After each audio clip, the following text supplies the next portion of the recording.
এই ফিতনার যুগে এমন একটা অবস্থা হবে, সকালবেলা মানুষ ঈমান নিয়ে বের হবে, বিকালবেলা বেঈমান হয়ে বাড়ি ফিরবে।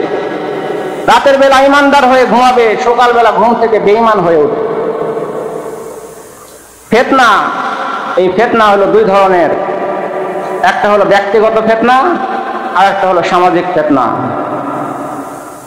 ব্যক্তিগত ফিতনা হলো আপনি নিজেই, আপনার আহাল পরিবার, এগুলো আপনার হলো ব্যক্তিগত ফিতনা। আপনার জমে জমা সম্পদ, ভাই বেরাদা, আত্মীয় স্বজন যারা আছে, আপনার পরিবারের, আপনার দেহ, আপনার একটা পরিবার, আপনার দেহ পরিবারের সরকার হলেন আপনি। আপনার চোখ কি দেখবে, আপনার হাত কি ধরবে, আপনার মন কি ভাববে, এগুলা নিয়ন্ত্রণ করবে কে? আপনি তো। আপনার দেহের সরকার আপনি না, আপনার পরিবারের সরকার আপনি। আপনার ছেলেমেয়েরা কি করবে, পরিবারের নারীরা কি করবে, পুরুষেরা কি করবে, বাচ্চারা কি করবে, সব নিয়ন্ত্রণ করবেন। এই যে পারিবারিক সামাজিক একটা ব্যক্তিগত একটা ফিতনা আছে, আর একটা আছে সামাজিক ফিতনা। ব্যক্তিগত ফিতনার থেকে বাঁচবেন কিভাবে? ব্যক্তিগত ফিতনার থেকে আপনি বাঁচতে পারবেন আপনার আমলের মাধ্যমে। আপনি যদি নামাজ পড়েন, দান করেন, খয়রাত করেন, ভালো আমল করেন, ভালো কাজ, সৎ কাজ করেন, নেক কাজ করেন, আল্লাহ পাক কোরআনুল কারিমে বলেন যে বান্দা যখন নেক আমল করে তার এই নেক আমলটা বদ আমলটাকে খেয়ে ফেলে, বলেন সুবহানাল্লাহ, মিটিয়ে দেয়, ধ্বংস করে দেয়। এই জন্য আপনার ব্যক্তিগত যেগুলো ফিতনা, আপনার সমস্যা তৈরি হয়ে যায়, যেগুলো গুনাহ হয়ে যায়, আপনি যদি নেক কাজ করতে থাকেন, আপনার এই নেক কাজেই আপনার খারাপ কাজগুলোকে আস্তে আস্তে ঢেকে দেবে। তাহলে এক নাম্বার ফিতনা হলো ব্যক্তিগত ফিতনা, আর দুই নাম্বার ফিতনা হলো সামাজিক ফিতনা।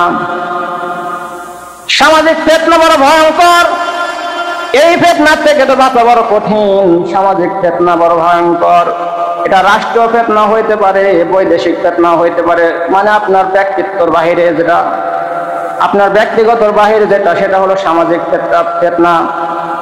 ব্যক্তিগত ফিতনা আপনি ভালো অনেক আমল করে ব্যক্তিগত ফিতনার থেকে তো বাঁচতে পারলেন, কিন্তু সামাজিক ফিতনার থেকে আপনি কিভাবে বাঁচবেন?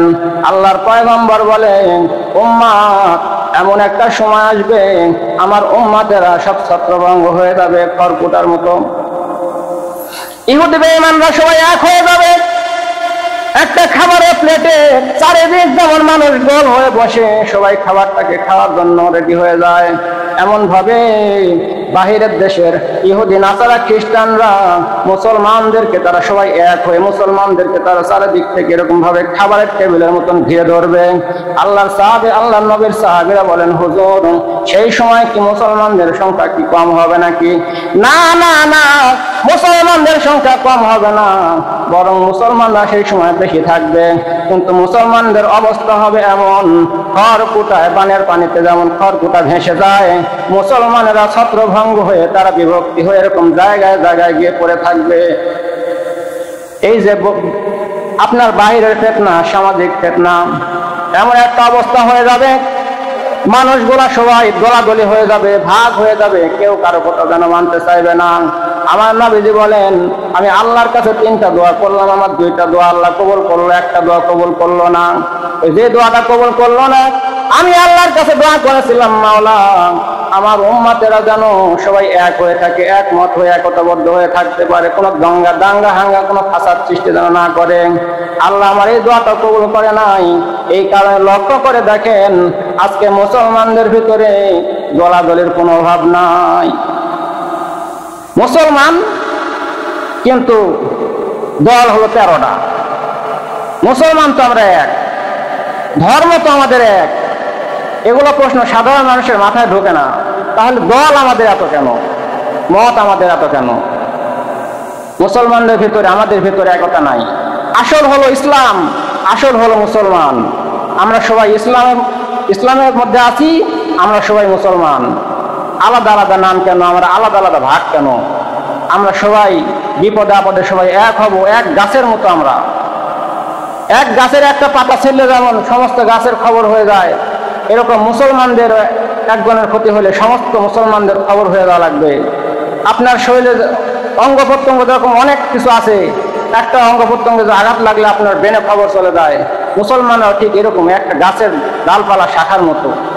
কিন্তু আজকে আমাদের দলমত এবং ফেরকার কোনো শেষ নাই। এমন একটা অবস্থা হয়ে যাবে, ফিতনা এসে তোমাদেরকে ঘিরে ধরবে। যখন ফিতনা এসে যাবে, দোলাদলি শুরু হয়ে যাবে, মতবিরোধ শুরু হয়ে যাবে, তখন তোমরা কি করবা? তোমার মসজিদের ইমাম যদি ছোট হয়, তোমার যিনি ইমাম, তোমার যিনি নেতা, তিনি যদি ছোট হয়, তার কথা মতো চলা তোমার উত্তম হবে। তার চেয়ে বড় একজন আলেম বাইরের থেকে এসে যদি তোমাকে বোঝায়, তোমার সেটা বোঝা ঠিক হবে না। এটা নবীজির কথা। ইমামের নির্দেশ অনুসরণ করতে হবে, এটাই হলো আপনার জন্য উত্তম। বাহিরের থেকে আরেকজনকে আপনি অনুসরণ করবেন আপনার ব্যক্তিগত ইমামকে বাদ দিয়ে, এটা আমি মনে করি আপনার জন্য ক্ষতির কারণ হতে পারে। কারণ তুমি যেটাকে কল্যাণকর মনে করতেছো, আল্লাহ তো সেটাকে কল্যাণকর নাও মনে করতে পারে। আল্লাহ নবী বলেন, সেই সময় তোমাদের যারা ইমাম থাকবে সেই ইমামের অনুসরণ করবে, এবং তোমরা দেখবে যে মানুষের সংখ্যা কোন দিকে বেশি, সেই দিকে তোমরা থাকবে। যেই জামাতটা বড় হবে সেই জামাতে থাকবে। অনেক মনে করেন খণ্ড খণ্ড হয়ে গেছে মুসলমানদের মধ্যে, মনে করেন মতবিরোধ শুরু হয়ে খণ্ড খণ্ড হয়ে যাচ্ছে, মানুষ বিভক্তি হয়ে যাচ্ছে, কেউ কাউকে মানতেছে না, কারো কথা শুনতেছে না। তখন কি করবেন? তখন যেই জামাতটা বড় সেই জামাতের দিকে আপনি থাকার চেষ্টা করবেন।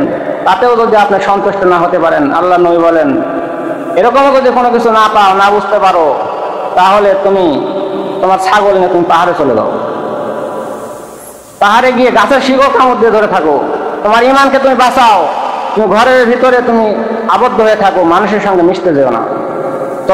তোমার কাছে যেটা ভালো মনে হয় তুমি সেটা পালন করতে থাকো। কথা বুঝতেছেন? ফিতনা এমন একটা আকার ধারণ করবে যা আপনি কি করবেন আপনি দিশা পাবেন না। ১,৫০০ বছর আগেই মনে করেন যে ছক দাগা দিয়ে গেছে। শেষ জামানার উম্মতদের কি হবে আগেই ছক দাগা দিয়ে গেছে। তোমার ঘরের মধ্যেও যদি ফিতনা এসে ঢুকে পড়ে, আল্লাহ নবী বলে ঘরের মধ্যেও তোমার ফিতনা এসে ঢুকতে পারে, তখন তুমি কি করবা? তুমি কি তার সঙ্গে মারামারি করবা নাকি না? তোমার অস্ত্র যদি থাকে, পাথরের মধ্যে আঘাত করে অস্ত্রের ধারটা নষ্ট করে দাও। তুমি আদম আলাইহিস সালামের 2 সন্তানের 1 সন্তানের মতন হয়ে যাও। অর্থাৎ ওই যে কাবিল যে হাবিলকে হত্যা করেছিল, অর্থাৎ যাকে হত্যা করা হয়েছিল সেই ছিল ভালো, তুমি হাবিলের মতো হয়ে যাও। তোমার মাথায় গামছা দিয়ে কাপড় দিয়ে ঢেকে রাখো, তার সঙ্গে তর্কে জড়াও না। কারণ ফিতনা ফাসাদ সৃষ্টি করে যদি দুই দল মুসলমান, যদি মুমিন মুসলমান যদি 2 দল যদি ফিতনা ফাসাদ করে যদি একে অপরে নিহত হয়, 2 দলই জাহান্নামের মধ্যে যাওয়া লাগবে, বাঁচার কোনো পথ নাই। মারামারি করা যাবে? 2 দল মনে করেন লাগছে, 2 দলই মুসলমান, 2 দলই জাহান্নামী। তো ফিতনার মধ্যে জড়াও না। এমন একটা সময় হয়ে যাবে তুমি ঘরের দরজা থেকে বের হলেই তুমি জাহান্নামের মধ্যে পড়ে যাবে। জাহান্নামী এসে তোমার ঘরের দরজায় ডাকবে, তার ডাকে সাড়া দিলে মানে তুমি জাহান্নামের মধ্যে প্রবেশ করলে। ফিতনা বৃদ্ধি পেতে থাকবে কিয়ামতের আগ দিয়ে।